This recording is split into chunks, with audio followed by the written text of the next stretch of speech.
Jakarta, 19 September 1945. Gedung Komite Nasional Indonesia, Pusat atau KNPI, yang berlokasi di lapangan Banteng, Jakarta itu semakin ramai. Seluruh anggota Kabinet Presidensial dan KNIP sudah berkumpul, duduk di tempatnya masing-masing, Bung Karno dan Bung Hatta. Pemangku kekuasaan tertinggi pemerintahan pasca proklamasi duduk di barisan meja paling depan, berdampingan dengan Menteri Sekretaris Negara Abdul Gofur Lianggo Dingdo, Menteri Luar Negeri Mr. Ahmad Subarjo, dan Menteri Sosial Mr. Iwa Kusuma Sumantri. Sementara itu, aku duduk berdekatan dengan Kasman Singojumijo dan Adam Malik. Tepat pukul 10 waktu Indonesia Barat, Bung Karno selaku pimpinan rapat membuka musyawarah besar yang dihadiri oleh para pejabat tinggi negara itu. Banyak sekali agenda yang dibahas pagi itu, termasuk membahas rencana pendirian Bank Negara Indonesia atau BNI yang sudah cukup lama.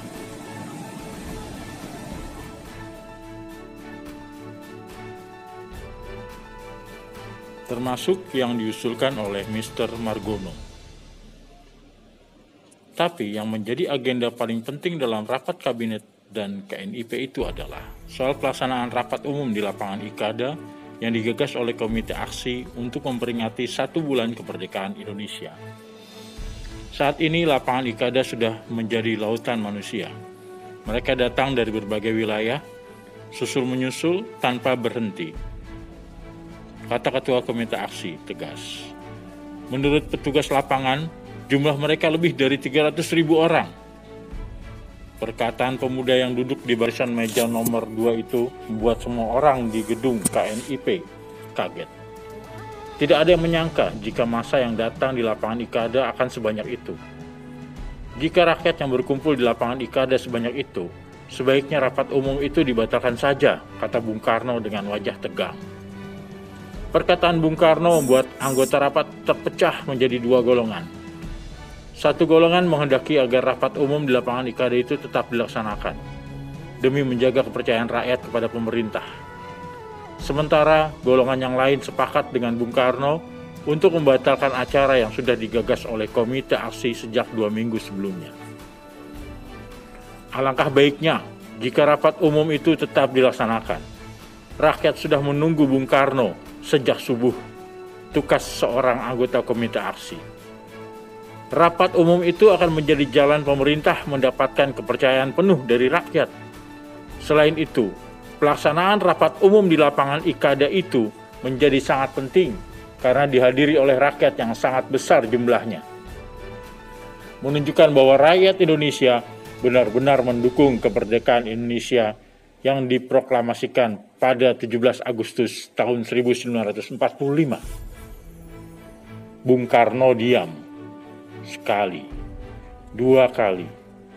Laki-laki berusia 44 tahun itu menarik napas dalam-dalam, lalu mengembuskannya pelan-pelan. Dengan suara sedikit bergetar, putra Raden Mas Sukamisi Sosrodihardjo itu berkata, "Terus terang, aku masih bingung untuk mengambil keputusan. Di sini masih banyak anggota KNIP yang khawatir jika jumlah massa yang banyak itu justru memancing kemarahan Dai Nippon. Sebab sudah jauh-jauh hari orang-orang dari negeri Sakura itu melarang rakyat untuk berkumpul secara berkelompok. Lebih dari 5 orang. Jawab Bung Karno, membuat Komite Aksi bertambah geram. Ingat Bung, jika rapat umum ini sampai gagal, maka kemerdekaan Indonesia tidak akan ada artinya karena pemerintah telah kehilangan kepercayaan dari seluruh rakyat. Tegas Ketua Komite Aksi. Aku juga tidak dapat bergerak sendiri tanpa dukungan dan pimpinan Indonesia yang lain, tukas Bung Karno dengan raut muka yang mulai memerah. Kejadian itu membuat suasana di dalam gedung KNIP menjadi tegang. Silang pendapat antara Bung Karno dan Komite Aksi semakin memanas. Untunglah kejadian itu tidak berlangsung lama, karena Mr. Ahmad Soebardjo berhasil mencairkan ketegangan antar dua kubu yang sedang berseteru itu. Jadi, sapalah rakyat yang ratusan ribu jumlahnya itu, paduka presiden, kata Mr. Ahmad Soebardjo dengan arif. Mereka datang ke lapangan Ikada untuk paduka. Rakyat sangat mencintai paduka. Kata-kata Mr. Ahmad Soebardjo membuat kedua mata Bung Karno berkabut. Sang proklamator itu diam, mendengarkan nasihat Menteri Luar Negeri itu dengan takzim. Rapat umum di lapangan Ikada ini akan menjadi wujud nyata proses demokrasi Indonesia yang harus diketahui bangsa-bangsa lain di seluruh dunia, paduka presiden. Lanjut Mr. Ahmad Soebardjo. Bahwa Indonesia memang sudah merdeka secara mandiri. Indonesia memiliki rakyat, memiliki wilayah, dan memiliki sistem pemerintahan sendiri.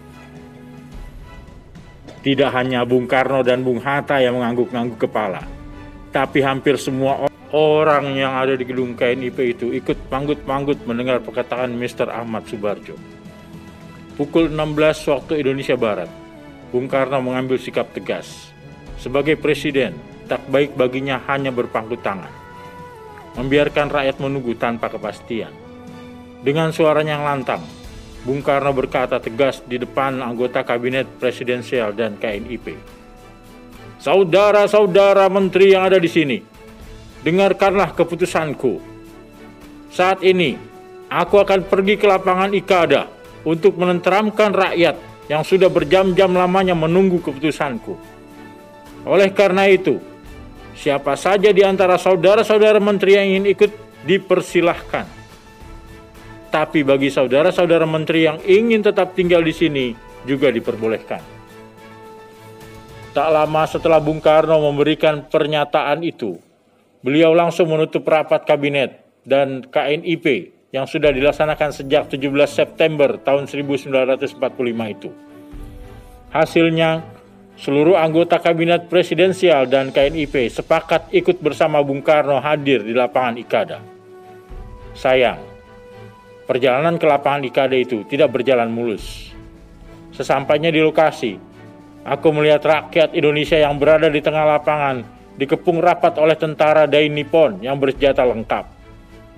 Tak lama kemudian, beberapa perwira Dai Nippon berjalan mendekati Bung Karno. Mereka lalu mengepung Bung Karno, seraya menodongkan senapan laras panjang.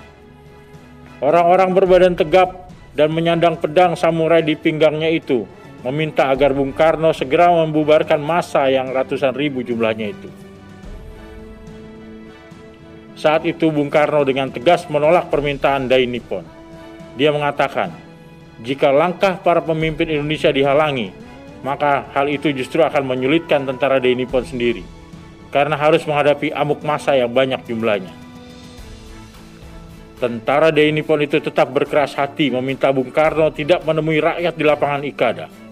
Sementara Bung Karno dan seluruh jajarannya sudah bertekad untuk menemui rakyat, meskipun hanya beberapa menit. Menyadari bahwa ancaman Dai Nippon tidak main-main, maka semua menteri sepakat agar ada beberapa menteri yang masuk ke lapangan Ikada terlebih dahulu. Tujuannya adalah mencari jalan agar Bung Karno dan Bung Hatta bisa masuk ke lapangan Ikada tanpa hambatan. Tentu saja tidak ada satupun menteri yang bersedia membukakan jalan untuk Bung Karno dan Bung Hatta, karena taruhannya adalah nyawa. Tentara Dai Nippon bisa saja membantai siapa saja yang berani mencoba-coba masuk ke lapangan Ikada. Melihat menteri hanya saling tunjuk, maka dengan langkah tegap aku mendekati Bung Karno. Lalu dengan lantang aku berkata, biarlah aku yang buka jalan untukmu, Bung. Mendengar kata-kataku, semua orang yang berada di sekeliling Bung Karno dan Bung Hatta hanya bisa saling pandang. Beberapa bahkan ada yang menggeleng-gelengkan kepala. Tak aku mengerti apa maksudnya. Ingat, Ki Hajar ini sudah tua. Kita tunggu saja sampai ada pemuda-pemuda Indonesia yang bersedia membukakan jalan untuk kita, kata Abdul Gofur Prianggo Dikdo. Aku hanya tersenyum mendengar perkataan Menteri Sekretaris Negara itu. Lalu dengan tegas aku berkata, justru karena aku sudah tua itulah, mati pun aku siap. Ki Hajar Dewantara merupakan salah satu di antara bapak bangsa dan pahlawan nasional. Semasa hidupnya beliau dikenal dengan aktivis pergerakan kemerdekaan Indonesia, kolumnis, politis, dan pelopor pendidikan untuk kalangan inlander sejak zaman pemerintahan Belanda. Perjalanan hidup beliau sejak lahir sampai meninggal dunia benar-benar diwarnai dengan semangat perjuangan dan pengabdian demi kepentingan bangsa Indonesia. Keras tapi tidak kasar. Itulah kepribadian khas Ki Hajar Dewantara yang diakui oleh teman-teman seperjuangannya. Kesetiaannya pada sikap dan idealisme selalu menggambar jelas dalam setiap tindakan dan kiprahnya. Meski secara fisik terlihat ringkih, tapi semangat juangnya menggelora. Pidato-pidatonya yang lantang dan penuh giroh menjadi pembangkit persatuan rakyat Indonesia. Ketajamannya dalam memberikan kritik pada pemangku kekuasaan membuat pemerintah Belanda gerah. Pada saat itu, Ki Hajar Dewantara dikenal sebagai seorang jurnalis yang sangat andal. Banyak kalangan yang menilai jika tulisan-tulisan Ki Hajar Dewantara sangat komunikatif, tajam, dan dapat menggelorakan semangat perjuangan kaum pergerakan atau Bumi Putra. Sehingga karya-karyanya tersebut mampu membangkitkan semangat anti penjajah bagi pembacanya, khususnya kaum pergerakan. Ketajamannya dalam mengkritik membuat pemerintah Belanda gerah. Meskipun berulang kali ditangkap dan dipenjara, tapi semangatnya untuk membela kepentingan jelata tak kunjung padam. Semakin ditekan oleh penjajah, maka laki-laki Paku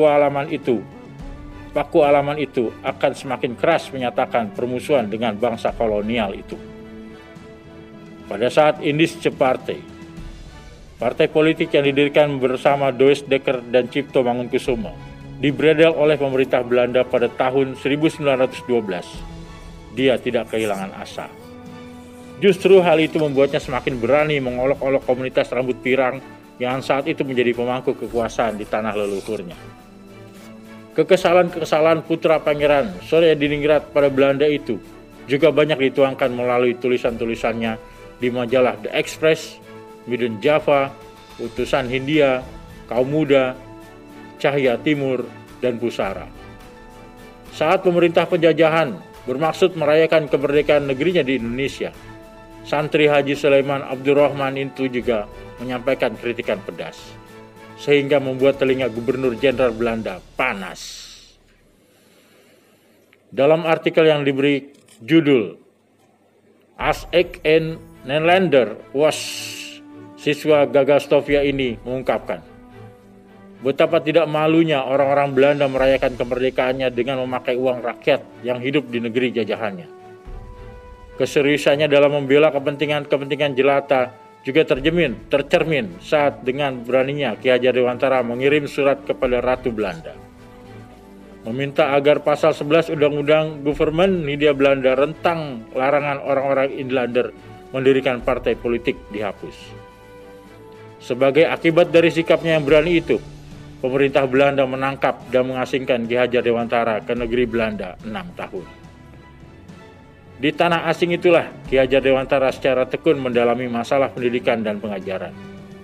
Berkat kegigihannya itu, maka Ki Hajar Dewantara berhasil memperoleh Europe's Acte. Setelah kembali ke tanah air pada tahun 1919, Ki Hajar Dewantara mulai tertarik untuk menjadikan pendidikan sebagai alat perjuangan meraih kemerdekaan Indonesia. Berangkat dari impian dan cita-cita luhurnya itu, pada 3 Juli tahun 1922, Ki Hajar Dewantara dan teman-teman seperjuangannya mendirikan National Outreach Institute Taman Siswa. Sejak saat itu, Ki Hajar Dewantara dikenal sebagai tokoh Bumi Putra yang memiliki dedikasi tinggi terhadap nasib bangsa Indonesia dengan membawa spirit kerakyatan, menjadikan pendidikan sebagai alat perjuangannya. Meskipun beliau adalah seorang bangsawan, tapi beliau tidak mau menjaga jarak dengan rakyat kecil demi menjalankan misi perjuangannya yang pro rakyat. Melalui perguruan taman siswa yang digagasnya itulah Ki Hajar Dewantara berjuang untuk menunjukkan keyakinannya bahwa tujuan terpenting dari proses pendidikan adalah membantu peserta didik untuk menjadi manusia yang merdeka, menjadi ikhtiar untuk menyiapkan generasi bangsa Indonesia yang bebas dari cengkraman penjajah, tidak hidup diperintah, berdiri di atas kaki sendiri, dan cakap mengatur hidupnya dengan tertib.